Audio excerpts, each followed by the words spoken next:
Good day everyone, my name is Jovelyn and together with Miss Leslie Balaba, and today we will be presenting our topic on structural linguistics and behavioral psychology. So this lesson focuses on how language can be understood from two perspectives. So first is structural linguistics. So it explains language through its patterns, rules, and organized structures, while behavioral psychology views language as a learned behavior shaped by environmental experiences such as imitations and reinforcement. So by the end of the presentation, you should be able to define the key concept of structural linguistics and behavioral psychology, explain how structural linguistics methods are used to analyze language behavior, describe the connection between language patterns and behavioral learning processes. Identify the real-world examples where structural linguistics contributes to behavioral research. Ferdinand de Saussure and Leonard Bloomfield. So they are the foundational figures in structural linguistics. So Ferdinand de Saussure provided a theoretical basis for viewing language as self-contained system of interconnected signs, also known as European structuralism. So, on theoretical basis, Saussure created the main ideas or principles for studying language scientifically. Ang ibig sabihin ay si Saussure ang nagbigay ng pinaka-importanting konsepto para pag-aralan ang wika na mas organisado at scientifico. So, in simple terms, Saussure said that language is a system, like a machine made of parts working together. So, every word has meaning because of how it relates to the other word. So, this idea called the European structures. So, while Bloomfield advancing these ideas in America, establishing linguistics as a scientific discipline with a focus on formal analysis over meaning.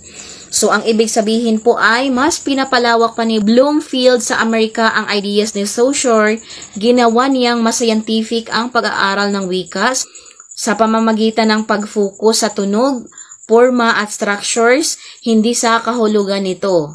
Structural linguistics is the study of language as a system made up of connected parts. Ibig sabihin, bawat bahagi ng wika, merong phonemes, morphemes, and syntax ay magkakaugnay at may sariling function sa loob ng system. Para itong building, may mga small parts, may bigger parts, at may structure na nag-uugnay sa lahat.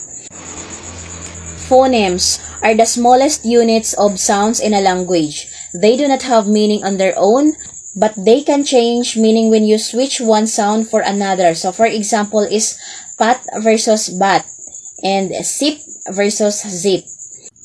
Morphemes are the smallest units of meaning in a language. They can be a whole word or parts of words that add meaning.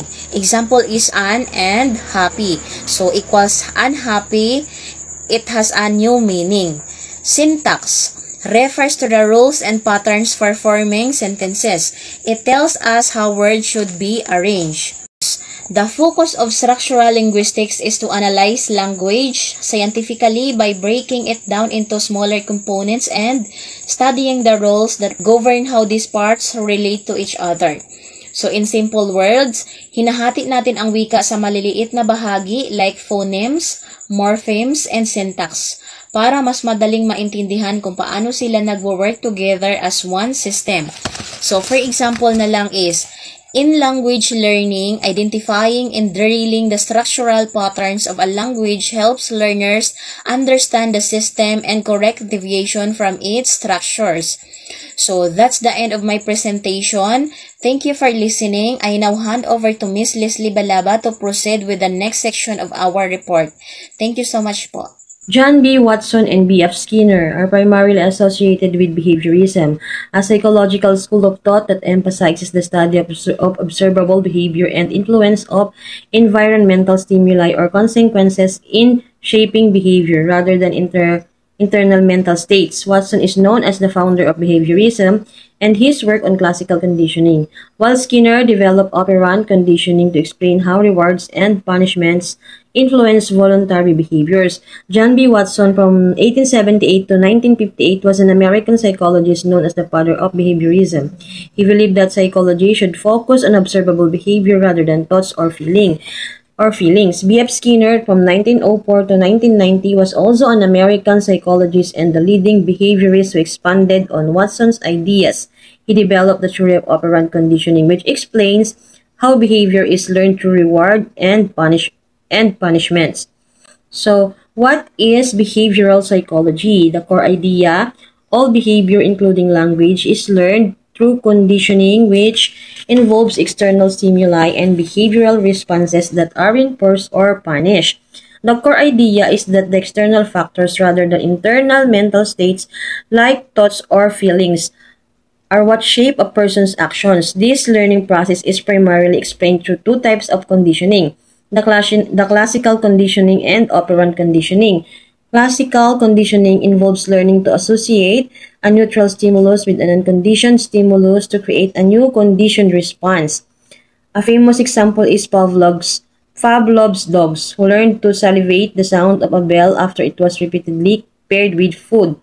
For operant conditioning, this type of learning occurs through rewards and punishments, and a behavior that is followed by a satisfying consequences is more likely to be repeated, while a behavior that leads to be an undesirable outcome is less likely to happen again.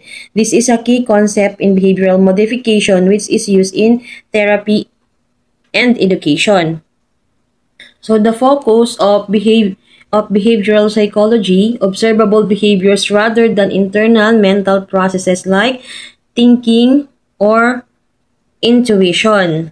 An observable behavior asserts that only actions that can be seen, measured, and quantified should be the subject of scientific study. This means it avoids considering things like thoughts, emotions, or consciousness. Example in language learning using positive reinforcement like praise or reward when a learner says something correctly to strengthen that behavior. So the behavior approach has influenced teaching methods that use repetition drills and immediate feedbacks. However, critics argue that it does not fully explain how children can create unique sentences they have never heard before or how they learn abstract concepts. Combined influence, the audiolingual method. What is audiolingual method? It is a language teaching approach that prioritizes listening and speaking over reading and writing, emphasizing dialogue and drills to develop native-like fluency through habit formation. This method emphasizes listening and speaking over reading and writing. Lessons typically involve memorizing dialogues and using repetitive drills to practice grammatical structures and pronunciation. The goal is to enable students to respond quickly and accurately in the target language without conscious thought. The use of the learner's native language is discouraged. How they combine. Structural linguistics provided the framework for what to teach the structure of the language, while behavioral psychology provided the method for how to teach it through formation. Method emphasize dialogues, pattern drills, and repetition to strong language habits, similar to how any other skill is learned through practice and feedback. The audiolingual method is a language teaching approach that focuses on listening and speaking skills, using dialogue and drills to help students develop fluency through habit formation. The method is a combination of two fields, the structural linguistics, which provides the framework for the language structure, and behavioral psychology, which offers the teaching method of habit formation. The key features of this method include emphasis on oral skills. It prioritizes listening and speaking over reading and writing. It uses dialogues, pattern drills, and repetition to help students form a strong language habits through practice and feedback. That's all. Thank you.